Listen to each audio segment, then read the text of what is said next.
I've got a buddy who is actually one of my clients. He's a podcaster. And he called me the other day and he was like, dude, I just can't get in the gym like you can. I don't have as much time as you do. And I was like, I don't understand. And I asked him what was going on. He's like, yeah, I just don't have 2 hours a day. Like, bro, you don't need 2 hours a day.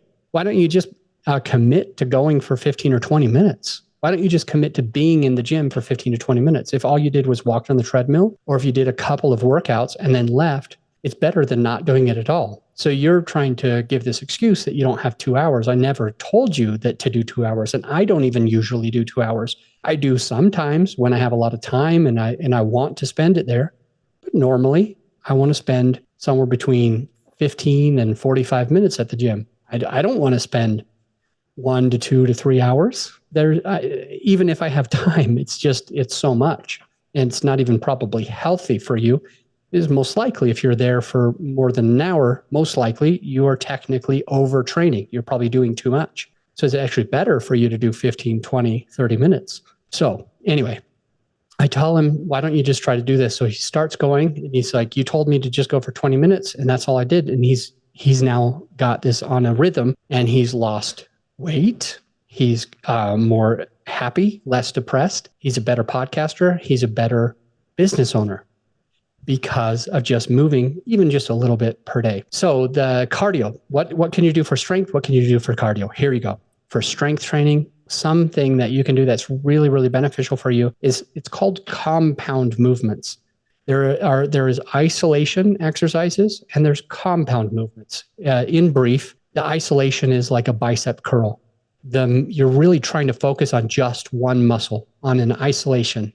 That's not going to give you as much benefit in the way that we're talking about the benefits for your mental health and the benefits for your mood health and also growing your body and getting your better sleep and testosterone and things like that. So a compound movement is a movement where you use lots of different muscles in order to do it. An example is the deadlift. The deadlift or the squat, you basically use your arms, your shoulders, your back, your core, your posterior chain, or like your butt, your quads, your calves. You're using all of these muscles all at the same time. That's a compound movement. An isolation would be like a leg extension or a leg curl, or what is it when you what is it called? Interior rotate. I can't remember.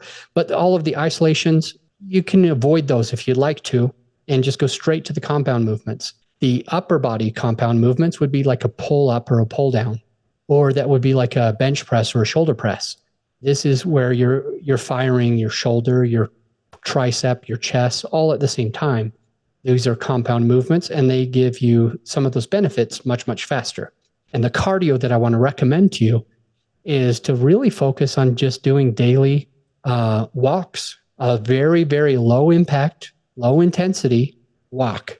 It doesn't sound like it gives you a huge amount of benefits because it's like, oh, I could burn more calories if I ran. I could burn more calories if I went on my rower. I could burn more calories if I did my Aerodyne or my, what you name the thing. But if you do a low impact, just walking, you're going to get a huge results. You can burn fat better. You can basically keep your body in a less stressed position. When you are stressed, you get this fat that's really unhealthy for you, that's in your organs underneath your stomach muscles. And that fat under there is called visceral fat. And you want the lowest amount of visceral fat. The stress is going to gain visceral fat. And so some people wonder, why am I, quote, skinny fat? They're like, why am I skinny fat? Why are my arms and legs so skinny, but I got this giant gut? And that's because you're doing, if you're working out, you may be doing too much running at a high intensity and other things like that, and not doing enough walking at a low intensity. Because at the higher intensity running type stuff, you may increase cortisol, and the cortisol, it gives you these hormones, these fight or flight hormones that build up visceral fat underneath your stomach, inside your organs. And that's because it's trying to protect you. And it's not very healthy for you. If you walk, you can actually burn more of that visceral fat and be in a more healthy position. So I just want to recommend, if you're doing strength training, try to do a little bit more compound movements. And it doesn't matter how old you are, how many years you've had, you will look and feel much younger if you're doing more of that. And then on the cardio, let's try low intensity. And I'm hoping that this can help you be a better podcaster and a better human.